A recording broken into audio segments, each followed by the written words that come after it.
आज तीसरे चरण के लिए हम आप लोगों से मतदान के लिए अपील करने आए हैं।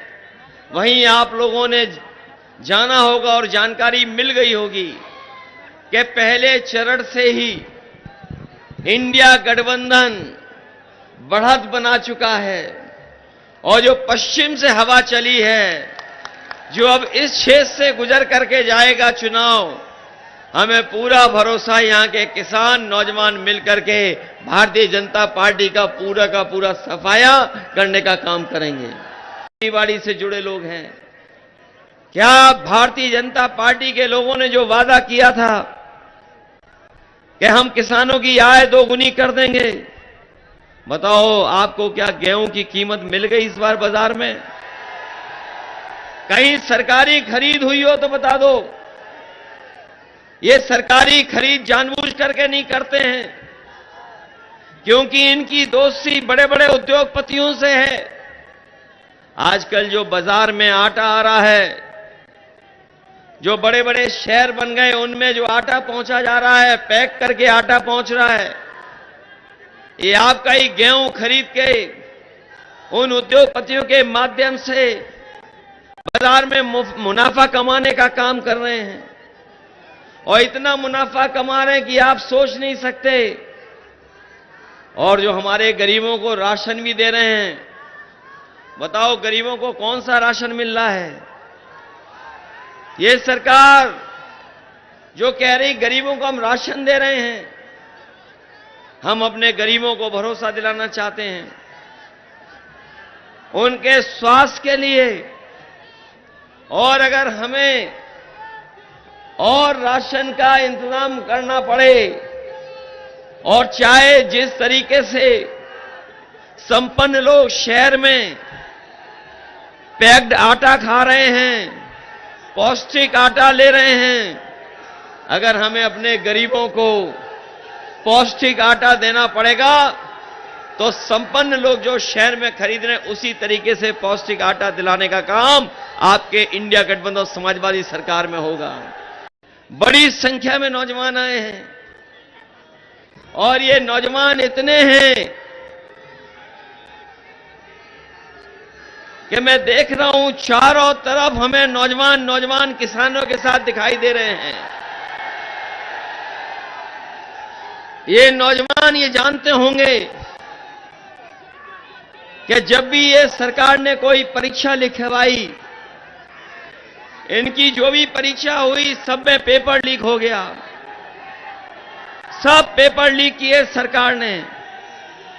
और मैं अपने नौजवानों से कहना चाहता हूं, ये जानबूझ करके पेपर लीक किए सरकार ने, और जानबूझ के इसलिए किए हैं क्योंकि ये नौकरी नहीं देना चाहते, रोजगार नहीं देना चाहते, इसलिए पेपर लीक किया।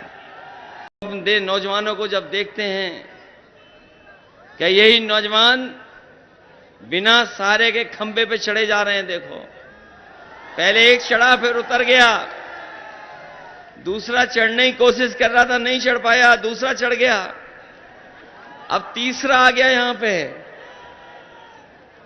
ये वो नौजवान हैं जो फौज में जा सकते थे, नौकरी पक्की मिल सकती थी।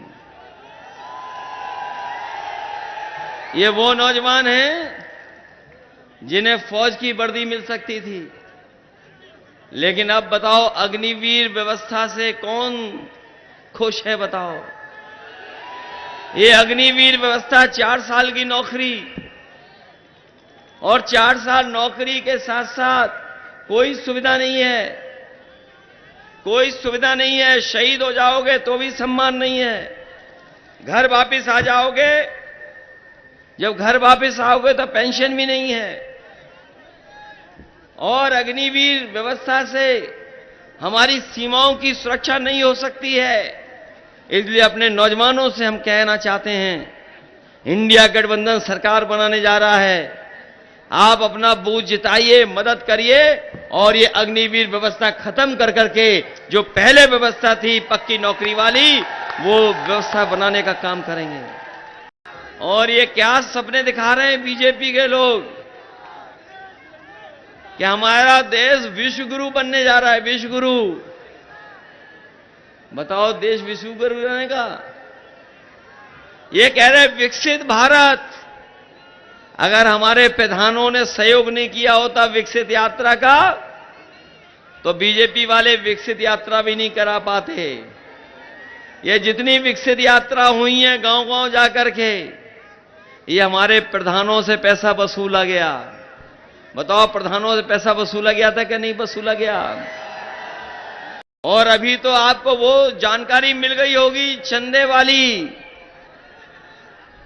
जो भारतीय जनता पार्टी ने चंदा वसूला है। ये जो चंदा वसूला गया, ये चंदा नहीं है, ये सीधी सीधी वसूली की इन्होंने। हम आप लोग भी कभी कभी एक दूसरे का सहयोग करते हैं, लेकिन क्या कोई 1000 करोड़ का सहयोग करता है? क्या कोई 500 करोड़ का सहयोग करता है? कोई 400 करोड़ का क्या सहयोग करता है? ये जब से इलेक्टोरल बॉन्ड आए हैं और इसकी जानकारी जनता को मिल गई है, तब से भारतीय जनता पार्टी का बैंड बज गया है। भारतीय जनता पार्टी के लोग इलेक्टोरल बॉन्ड पे बात नहीं करना चाहते। बताओ इलेक्टोरल बॉन्ड के बारे में है जानकारी कि नहीं है? है। ये क्या चंदा है कि वसूली है? वसूली वसूली वसूली। और इस वजह से क्या हुआ है, ये जो वसूली हुई है, इसी की वजह से महंगाई है। किसी से अगर आप 1000 करोड़ का चंदा ले लोगे, तो बताओ वो मुनाफा कमाएगा कि नहीं कमाएगा? ये आज जो भारतीय जनता पार्टी ने वसूली की है, उसका परिणाम है कि बीजेपी की सरकार में बड़े बड़े उद्योगपतियों का कर्ज माफ हुआ है।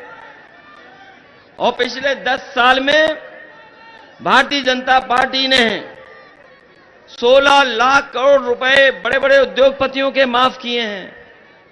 और जब माफ करने का फैसला लिया, तो फैसला यह लिया कि जिसका भी कर्ज 5 करोड़ से ऊपर है, उसका पूरा कर्ज माफ हो जाएगा, बैंक को देना नहीं पड़ेगा पैसा।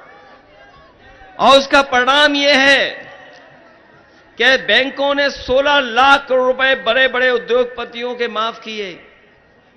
और केवल माफी नहीं किया, माफ हो गया, उसके बाद उन्हीं उद्योगपतियों को इन्होंने कर्ज दिलवा दिया।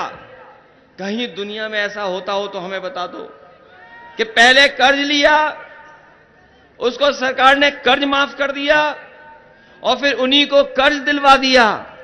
इसलिए हम अपने किसान भाइयों को कह करके जा रहे हैं, अपने गरीब किसान भाइयों को गरीब भाइयों को कह के जा रहे हैं, इंडिया गठबंधन सरकार में आएगा तो हमारे किसानों का पूरा कर्ज माफ होगा, उसमें कोई दो राय नहीं होगी।